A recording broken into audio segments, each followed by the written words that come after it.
What is up, everybody? Thank you for tuning into episode 6 of Faux Football. This is the very real podcast about everyone's favorite fake sport, fantasy football. I'm your host, Chu. You can follow me on Twitter at Father Dynasty and check out the website, fatherdynasty.com. You'll find everything on there. It's the Substack. It's this podcast. I have a link to my rankings, which are linked over to Fantasy Pros, and I do those for weekly, and Dynasty is updated every so often. I kind of don't want to be too reactive to the week-to-week stuff going on during the season, but those are updated as well. And this week's episode, we have Bye Week Hell, looking at bye week starting here in Week 5 and what that means for players we won't have and players that we can maybe add in a pinch. Flex and Bust Out, of course, looking at a couple of flex-worthy options that are maybe a little bit deeper down the rankings. And This or That, which is a little start-sit, a little bit of just me taking some shots on some people outperforming others that may be a bit surprising.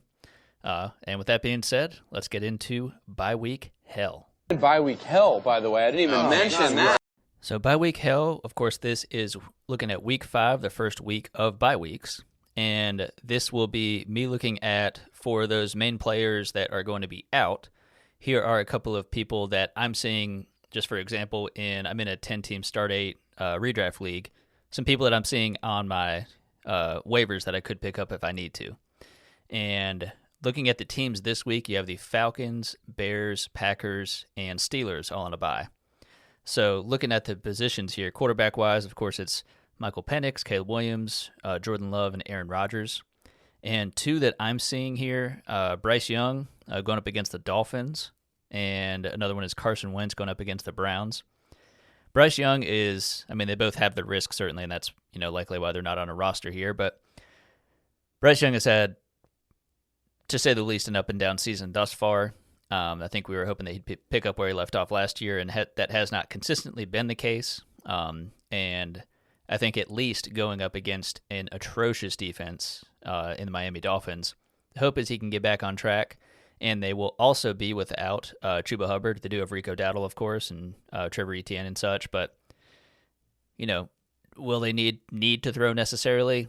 Not too sure about that. The hope would be that he maybe would get a chance to use his legs and maybe get a rushing touchdown. He's showed some ability to do that when he has the chance to. But again, we're getting into bye weeks, and with bye weeks and injuries and stuff, this leaves you with slim pickings. And with that being said, Carson Wentz is the other one I'm looking at. He's done well for fantasy so far. And going over to London to play the Browns, a bit of a unique situation there. Browns certainly no slouches on defense, and Carson Wentz will have plenty of fun dealing with Myles Garrett. But I do think that given the weapons that he has available, even though I do believe there was some injuries during Week 4 to that offensive line, that certainly in a pinch, he can be serviceable and, be a top 20, hopefully top 15 quarterback on the week. So again, that's unfortunately all you can hope for at this point. Going into the running backs, you'll be without Bijan Robinson, DeAndre Swift, Josh Jacobs, and any combination of Jalen Warren, Kenneth Gainwell, what have you. And two running backs that I'm looking at that were available, Michael Carter going up against the Tennessee Titans, and Isaiah Davis going up against the Dallas Cowboys. Now, I would guess with some of the injury news, when I had seen this was Michael Carter pretty immediately around the news that Trey Benson was going to be out, and it was Michael Carter being elevated. Mario DiMercato, of course, was already starting and getting some snaps. Then some other names in there as well, Bam Knight, and I think somebody else's, Dearness Johnson maybe. But Michael Carter, he's no stranger to the Cardinals' backfield in terms of him being involved when needed. Usually it's health issues with other running backs that elevate him. But either way, going up against the Titans, not exactly terrifying offense that they would need to keep up with in some sort of shootout. So expect Michael Carter to get some run there. And Isaiah Davis certainly being elevated with Braylon Allen out. Breece Hall, again, at least snaps-wise, clearly they're not going to give him 100% of the snaps. And that's what they've said, and that's what they've done thus far. And going up against the Cowboys, if we're talking about not good defenses with the Dolphins and Bryce Young going up against them, anyone going up against the Cowboys defense, it's a fantasy feast, if you will. And I think Isaiah Davis, especially also being used as a pass catcher, I think gives him some upside there. So again, likely not starting any of these guys over, like you would hope that you have someone else to elevate up to a start, like a Bijan level or a Swift level. But I think these guys can kind of rotate in as the second running back or flex, depending on how riddled you are with injuries and bye weeks and that sort of thing. Going over to the wide receivers, the main ones you're going to be out or without week 5. Drake London, Rome Odunze, Romeo Doubs, or whoever it would be considering that wide receiver room, and then DK Metcalf. And 2 names that I'm seeing here, one is Malik Washington going up against the Panthers, and Torrey Horton, the rookie, going up against the Buccaneers. Malik Washington, someone I was super high on coming out of UVA last season. He's a smaller guy, but he can work all over the field. He's got speed. He's plays incredibly strong and bigger than his size. I'd honestly comp him to Steve Smith. Again, Panthers familiarity, so rare for someone to be comped to him, but I think he wears that well. And I do think that no one is going to one-for-one replace Tyreek Hill, who, of course, is out for the season after a gruesome knee injury. But I do think that Malik Washington has always had a steady role with what he does, and I do think that his will be elevated, likely with Waddle getting more work. Darren Waller certainly will be utilized in the red zone, but I think Malik Washington getting the ball in space, near the line of scrimmage, intermediate, a little bit everywhere, I think he could be useful. And next, I said Torrey Horton, the rookie, someone who I was high on coming out of college this season as well, and settled into an offense that I think a lot of us were not too sure about, being led by JSN, but there at the time was not really much behind it. Of course, an aging Cooper Kupp, and then Torrey Horton now. He's been utilized pretty well. He's still the de facto third receiver, at least in terms of snap share and such, but I do think, Cooper Kupp offers a lot, certainly in the running game as well, but I do think that Torrey Horton's touches are going to continue to be increased as they will like to get him the ball in space and let him generate that yak. And I do think these 2 guys, while Torrey Horton's is a tougher matchup than the Malik Washington's, I do think both of these guys offer some upside that in week 5, especially in the receiver room with, again, there being so many injuries and bye week starting, that these are definitely 2 guys to take a look at. And last but not least, the tight end room. We've got Kyle Pitts, Colson Loveland and Cole Kmet, Tucker Kraft, and then Jonnu Smith will be without in week 5. 2 guys that I was looking at, one I feel better about than the other. We've got Brenton Strange going up against the Chiefs, and then Cade Otton going up against the Seahawks there.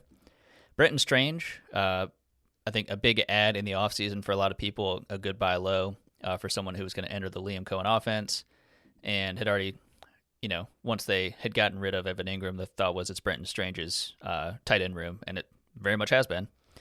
He's been utilized well. The offense has been a bit up and down, certainly, but maybe not necessarily the easiest matchup going up against the Chiefs, but they will certainly need to throw the ball a ton. And if there's any uncertainty about any other pass catcher in that group, Brenton Strange is not the one to be questioning. And I think he's someone who can get decent volume and has touchdown upside, which if it's someone who you can add off the waivers, I think is tremendously valuable. And the second one I'm looking at is Cade Otton. Not optimistic in terms of him being heavily utilized as, a volume receiver, a tight end, receiving tight end. He's out there, though. I mean, his snap share, it's 90-plus each week. He's a valuable piece of this offense, but more for real football reasons than it is for fantasy. We have seen him, of course, be used as a receiver, have that touchdown upside. And I know with Chris Godwin back, he, again, was peppered with targets. I want to say 10 in the first game in week 4.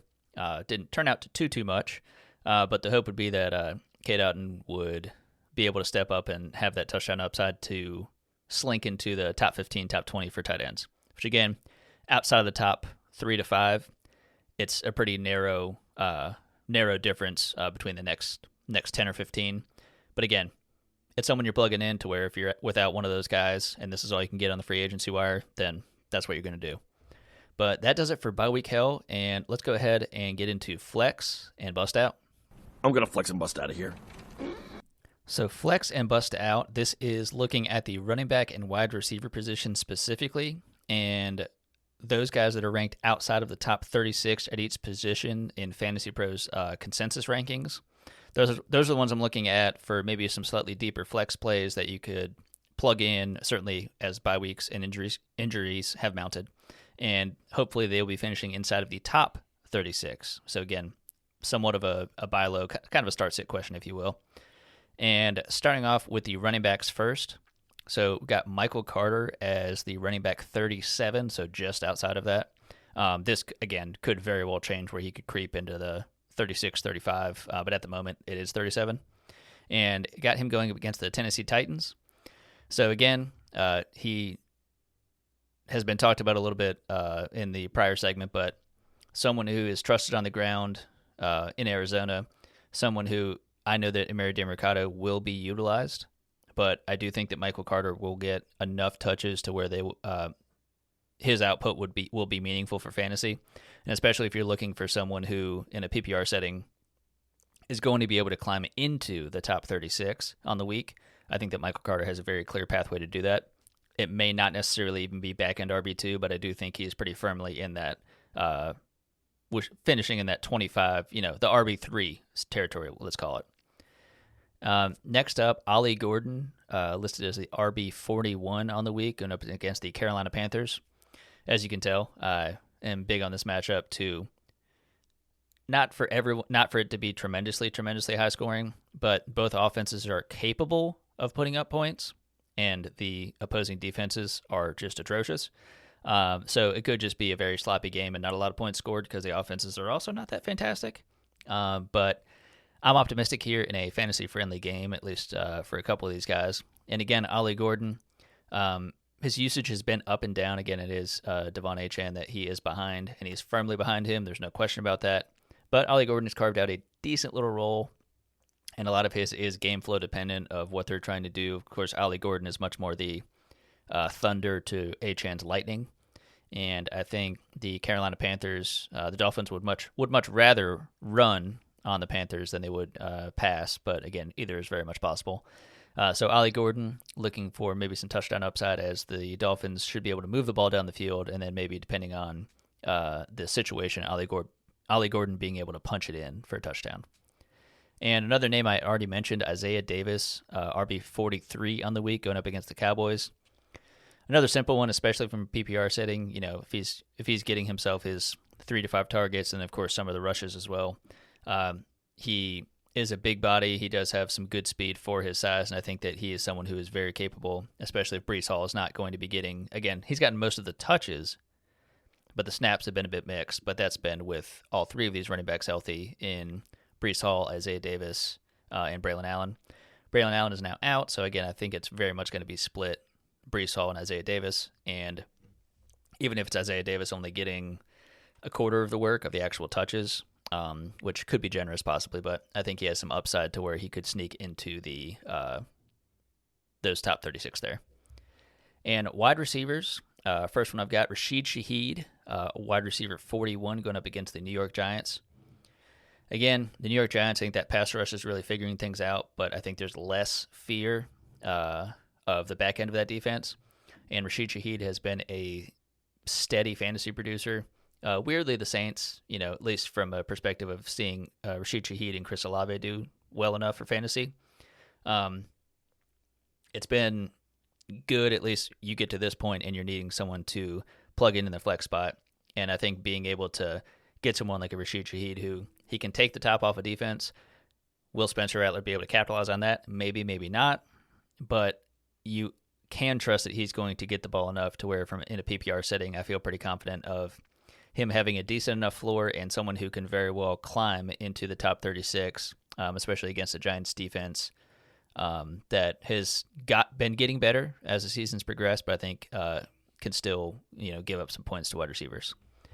And next, another player we've already spoken about here, Malik Washington, wide receiver 42 on the week, going up against the Panthers. And again, it's a lot of what I'd already said before. I do think Waddle will elevate. I do think that Waller will elevate also. I think Nick Westbrook-Akine, the new addition that they got in the offseason, he will be elevated as he kind of offers a different skill set to either Waddle or Washington. But again, even with a healthy Tyreek Hill, Malik Washington was involved, and I do think that will increase a bit. And I think the creativity of the McDaniel offense could very well warrant Malik Washington getting a touchdown on the ground or through the air. And last but not least, Darius Slayton, wide receiver 43. So as you can see, I just went in a row, 41, 42, 43. Darius Slayton, as I mentioned, Rashid Shaheed going up against the Giants. That would make it Darius Slayton going up against the Saints. And nothing too terrifying about the Saints defense as a whole. And I know that Darius Slayton is a bit one note, but I think he does that pretty well as an outside receiver. And the one concern I would have with this is we have the one game from Jackson Dart thus far. Not a lot of throwing and not a lot of yardage generated in the air, and it was much more on the ground and just by any means necessary. That was also against a Chargers defense who, again, I think what we can all collectively agree, the Chargers defense, even though it was exposed a little bit, is certainly much more formidable than the Saints defense. So I expect a lot of Cam Scatterbo, certainly, against the Saints, but I do think that Darius Slayton has touchdown upside as Dart gets a little more comfortable to have time in the pocket to throw the ball, which is something that he's very capable of doing.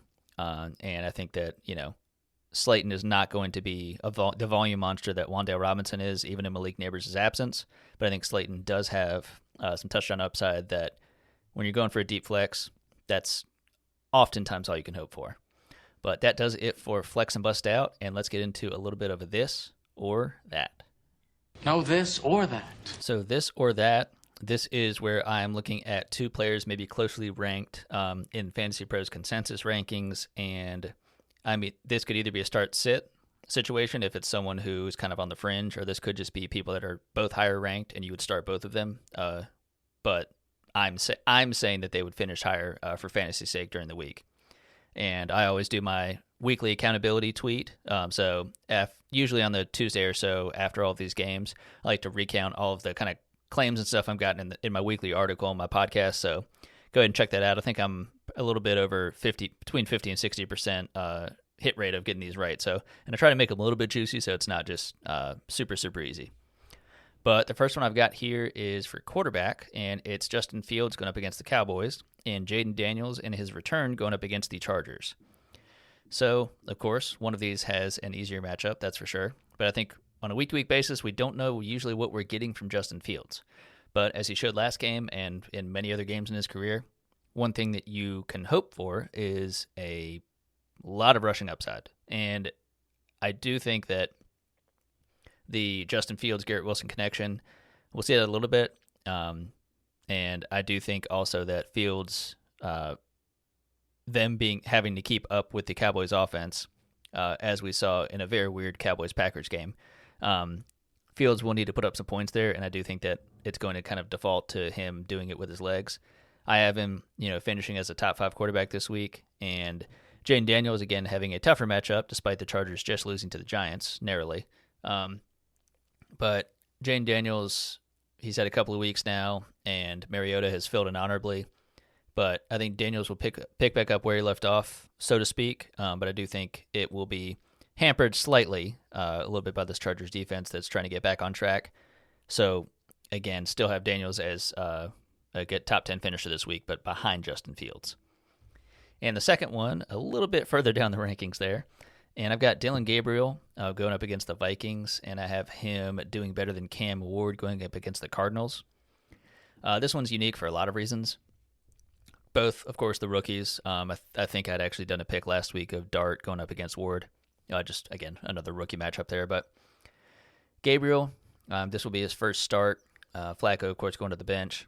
Uniqueness of it is it's Dylan Gabriel going up against a defense with a Brian Flores defense that just eats up rookie quarterbacks with just a lot of just disguised blitzes and a lot of confusion ultimately caused to the rookie quarterbacks. And not to mention it's also going to be a game in London. And then you've got Cam Ward, who, again, he's been the starter this entire time. It hasn't been pretty, hasn't been great.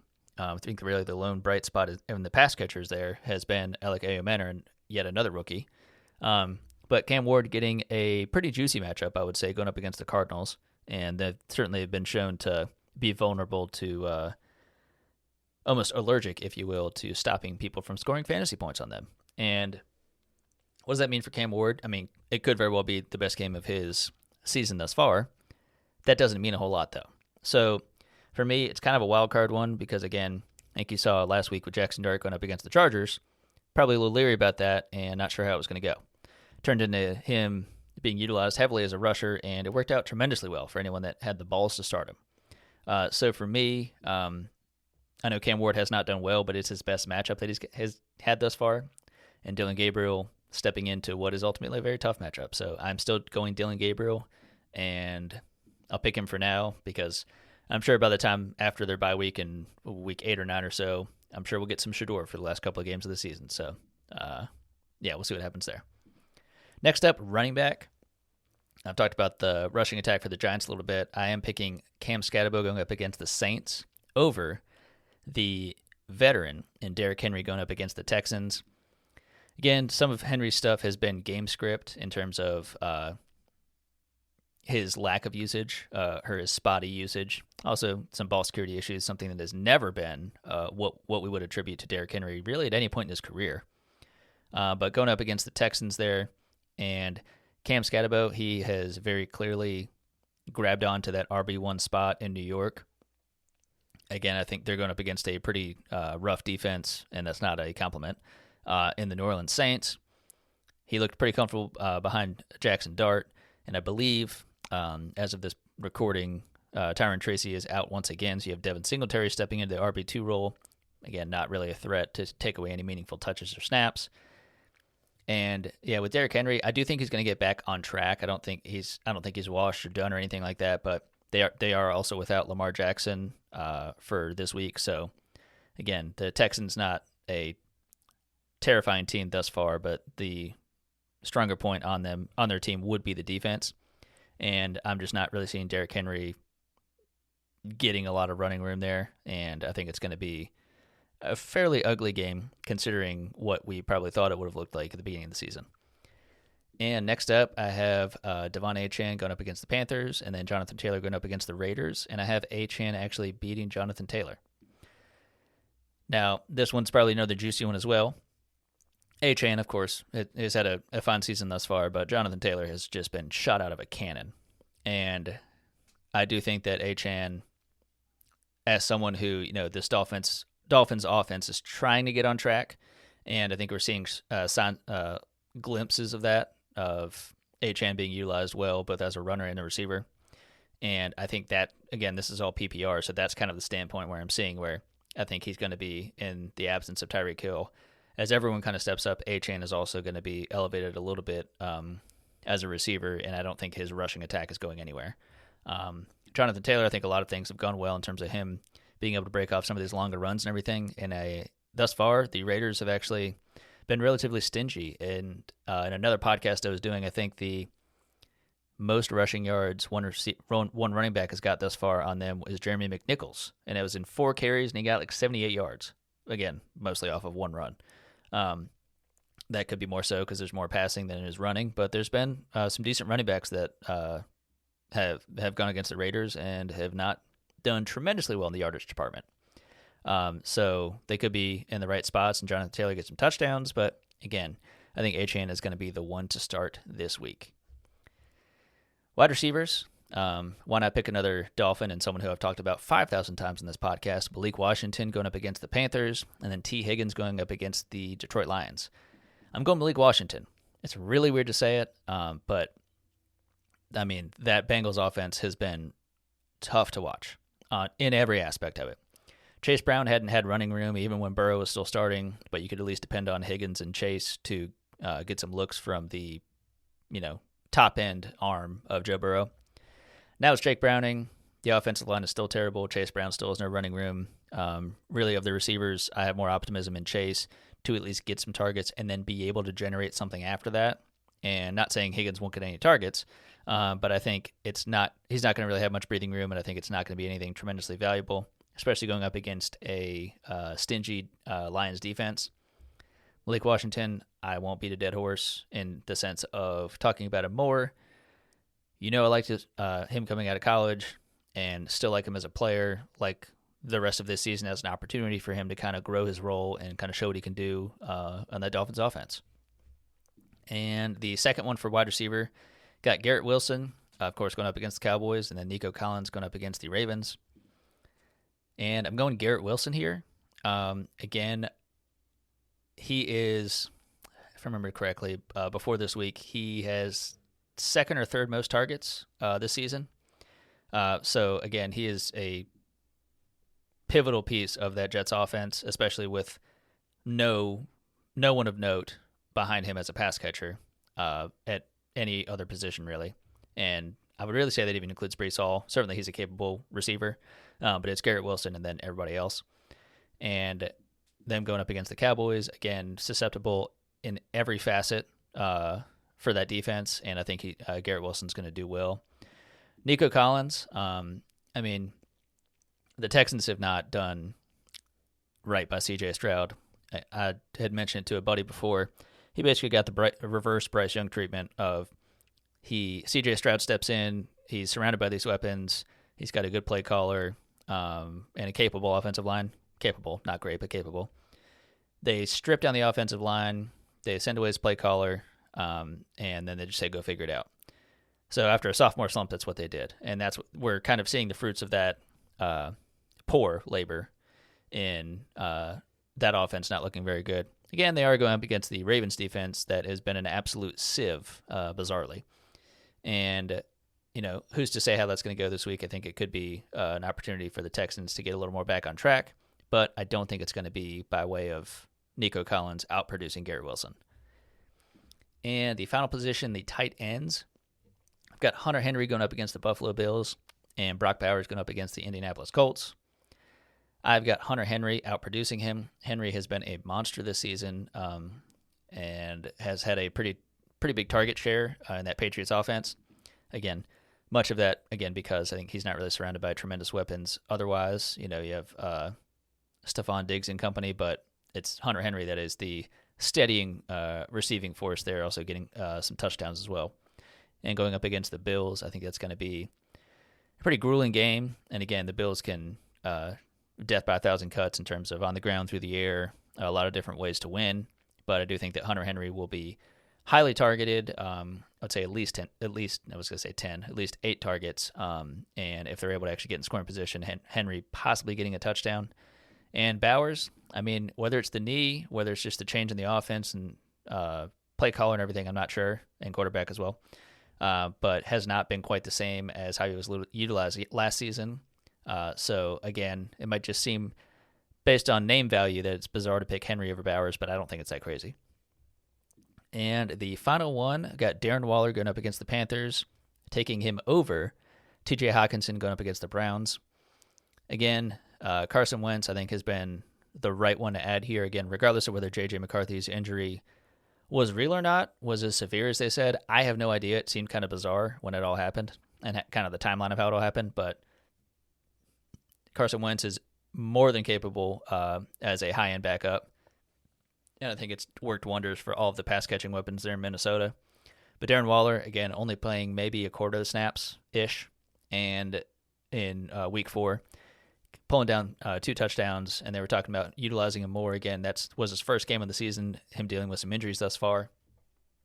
So very excited to see Darren Waller get utilized more. Again, even if it ticks up a little bit to maybe 40% or 50%, when you have Tyreek Hill leaving and you have Darren Waller being such a tremendous red zone weapon, and that's going against a Carolina Panthers defense that has, I would say, the worst linebacking group in the entire NFL, and that's independent of the other positions that they have there, I'm very much of the mind that if you have a tight end going up against Carolina Panthers for fantasy, you start them. And this is no different. Again, a little bit of ambiguity because Waller's just getting back into it, but again, with only 25-ish% of the snaps, he looked perfectly fine in Week 4. And that does it for this week's episode. Again, please like, subscribe, anything and everything that you can. Check out fatherdynasty.com. That's where you can find the Substack, the podcast, unless you're, of course, you have the links there to be able to check out Spotify, Apple Podcasts, and such, and YouTube as well. And also have the fantasy football rankings, so weekly rankings that I do update all the way up until Sunday before the 1 o'clock games happen, or I guess in this week it would be the 9 or 9:30 in the morning games. And also have the dynasty ranks that I update every once in a while as I need to.